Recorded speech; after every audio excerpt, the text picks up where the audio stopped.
बहुत पुरानी बात है, जब इंसान के पास न गाड़ी थी न मशीनें। लोग अपनी बस समझदारी, ताकत और सेहत पर भरोसा करते थे। एक गांव में दो व्यक्ति थे, बिशन सिंह और सूरज देव। दोनों गांव के नामी व्यक्ति थे। गांव में होने वाली प्रत्येक प्रतियोगिता, चाहे वह मनोरंजन के लिए हो या बुद्धिमानी और शक्ति प्रदर्शन के लिए, हमेशा बिशन ही जीतता। चाहे सूरज जितनी भी मेहनत कर ले, पर वह हर बार दूसरे नंबर पर ही रह जाता। इसका मलाल उसे हमेशा रहता था। अब दोनों की उम्र हो गई थी, बच्चे बड़े हो गए थे। बिशन का बेटा इंदर बचपन से ही कमजोर और नाजुक था, जबकि सूरज का बेटा भीमा उससे अधिक हट्टा कट्टा था। जाने कैसा बेटा मिला है, मेरा तो नाम ही डुबो दिया इसने। बाबा, मैंने तो कुछ नहीं किया। आप क्यों इसे सुनाते रहते हैं? अगर ये आपकी तरह मजबूत नहीं है तो इसमें इसका क्या कसूर है? इसका ये कसूर है कि ये मेरा बेटा है। अगर किसी और के घर पैदा होता तो लोग मेरा मजाक नहीं उड़ाते। न जाने मुझे कौन से कर्मों की सजा मिली है।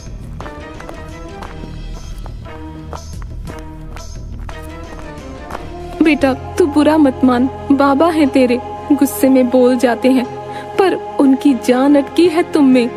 नहीं माँ, मुझे बिल्कुल बुरा नहीं लगा। ये तो मैं बचपन से सुन रहा हूँ। अब अगर बाबा कुछ नहीं कहते तो डर लगता है। बिशन गुस्से में गांव के सरपंच के घर के पास से गुजरता है तो वहाँ कुछ लोग बैठे थे। बिशन, ओ बिशन, कहाँ जा रहे हो भाई? इस उम्र में इतनी जल्दबाजी ठीक नहीं। क्या सरपंच जी, आप भी? बस थोड़ा काम था। वही कह रहा हूँ, अब तो आराम करो भाई। हैं, अब जिंदगी नहीं जियोगे तो कब जियोगे भाई? बिशन वहाँ आकर बैठ जाता है तो सरपंच का नौकर सभी के लिए चाय लाता है। अरे बिशन, इस बार तीज पर होने वाली शक्ति प्रतियोगिता के मुख्य अतिथि तुम हो। तुम ही हारने और जीतने वाले का फैसला दोगे। मैं? हाँ, तुम। ये गांव वाले तुम्हारा बहुत आदर करते हैं और इस काम के लिए 10 गांवों में तुमसे काबिल आदमी कोई नहीं है। सुनकर बिशन खुश हो जाता है और गर्दन हिलाकर सहमति दे देता है। तभी वहाँ सूरज अपने बेटे भीमा के साथ आता है। रे भीमा, चल सब लोगों के पैर छूकर आशीर्वाद ले ले। सब भीमा को आशीर्वाद देते हैं। सरपंच जी, सुना है तीज वाली प्रतियोगिता का फैसला ये बिशन करेगा। हाँ, तुम्हें कोई आपत्ति है? ना ना, कोई आपत्ति नहीं। मुझे पता है भीमा ही जीतेगा।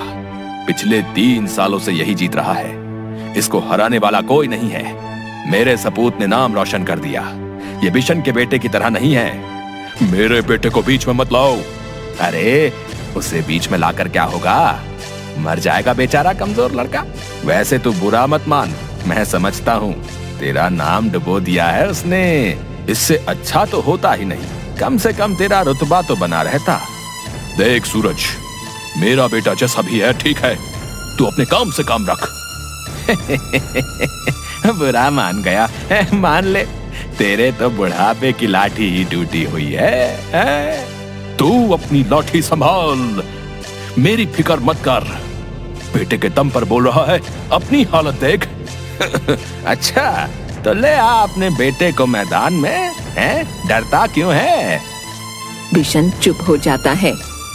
आया बड़ा प्रतियोगिता का फैसला देने वाला। पहले अपने बेटे को तो सब सिखा। इस बार वो भाग लेगा, जरूर लेगा और जीतेगा भी। तेरा घमंड पहले मैं तोड़ता था और अब इंदर तोड़ेगा। सरपंच जी, आप कोई और मुख्य अतिथि देख लो। रास्ते में जाते हुए, बापू, ये आपने ठीक नहीं किया। आपने बिशन काका को जानबूझकर उकसाया। अरे मेरे होनहार बेटे, तू सब समझ गया। आपने ऐसा क्यों किया? क्योंकि मैं उसके चेहरे पर हारने का दुख देखना चाहता हूँ। अपने समय में मैं बहुत मेहनत करता था, पर यह बिशन कुछ ना कुछ करके मुझसे आगे रहा है। अब बेटे की वजह से ही सही, उसके चेहरे पर हार देखूंगा तो जी को सुकून मिलेगा। बाबा सब जानते हैं कि आप बहुत काबिल हो। ये सब क्यों करते हो आप? बेटा, तुझे दूसरे नंबर का दर्द नहीं पता। पहला नंबर पहला ही होता है। ये तू गांठ बांध ले, इस बार कोई ढील नहीं छोड़नी। चल। दूसरी ओर बिशन गुस्से में घर में आकर चुपचाप चारपाई पर लेट गया।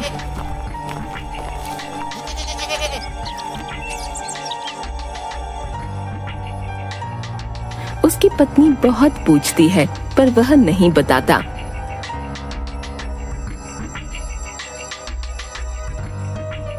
इंदर कहाँ है? वह हाथ से इशारा कर देती है। इंदर आंगन में कबूतरों के साथ खेल रहा था। इंदर इधर आ। आज खाना खाकर जल्दी सो जा। अरे अभी तो सूरज भी नहीं ढला। आज से इंदर सूरज ढलते ही सोएगा। सुन लो तुम दोनों। सुनकर दोनों चुप हो जाते हैं। सुबह भोर के समय बिशन इंदर को उठाता है। बाबा अभी तो अंधेरा है। वह उसे बाहर लेकर जाता है। उगते सूरज को देखकर इंदर अपने दोनों हाथ फैला लेता है। ऐसा लग रहा है जैसे मुझ में बहुत ताकत आ गई है। बेटा, उगता सूरज ऊर्जा का संचार करता है। यह हमें हर स्थिति में सकारात्मक रहने के लिए प्रेरित करता है। जी बाबा। सुन बेटा, कल गुस्से में मैंने गांव वालों के सामने कह दिया कि तू तीज वाली प्रतियोगिता में भाग ले रहा है। अब तुझे तेरे बाबा की लाज रखनी है। ये तेरे हाथ में है। बाबा, अगर आपने सबके सामने कहा है तो मैं भाग ले लूंगा। पर क्या? पर यह बहुत मुश्किल है मेरे लिए। जानता हूं कि तू जीत नहीं सकता, पर तेरे लिए इसमें अंत तक टिके रहना भी बहुत है। तू बस कोशिश और मेहनत कर।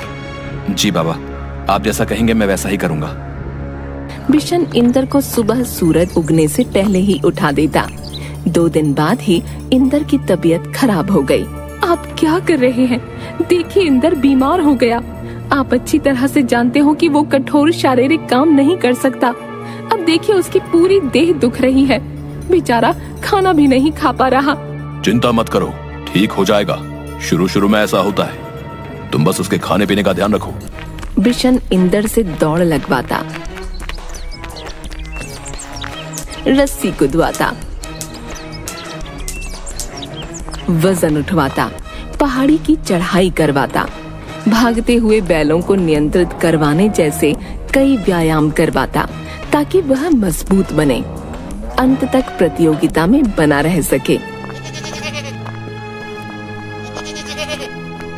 पूरे गांव में ये बात फैल गई कि इंदर भाग ले रहा है। सब जानते थे कि इंदर जैसा कमजोर आदमी इसमें नहीं टिक सकता। भीमा के सामने तो बिल्कुल नहीं। भाई समझ में नहीं आया, ये बिशन क्यों अपनी साख धूल में मिला रहा भाई है? इंदर को सामने लाकर। प्रतियोगिता से 1 दिन पहले। बेटा, तू जीते या हारे कोई बात नहीं। तू इसमें भाग ले रहा है, मेरे लिए यही बहुत है। बाबा, सब जानते हुए भी आपने इस खोटे सिक्के के लिए दिन रात एक कर दिया।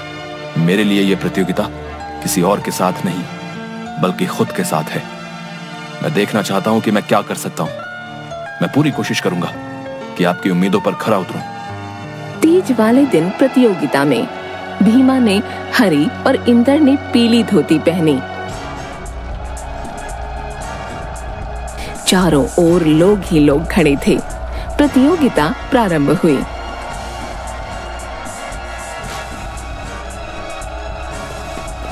दोनों दौड़ लगाते हैं।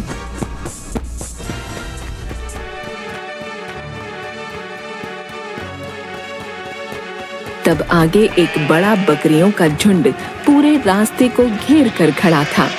भीमा उन्हें हटाने लगा, पर इंदर उन्हें हटाने के बजाय उनके बीच में से निकल गया।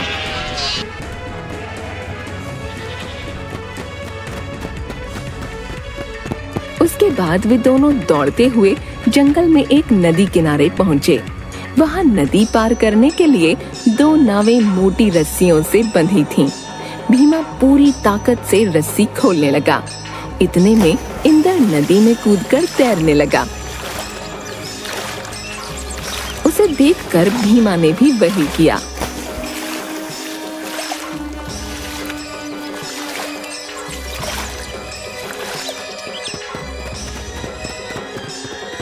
उसे पार करके आगे एक छोटी पहाड़ी थी।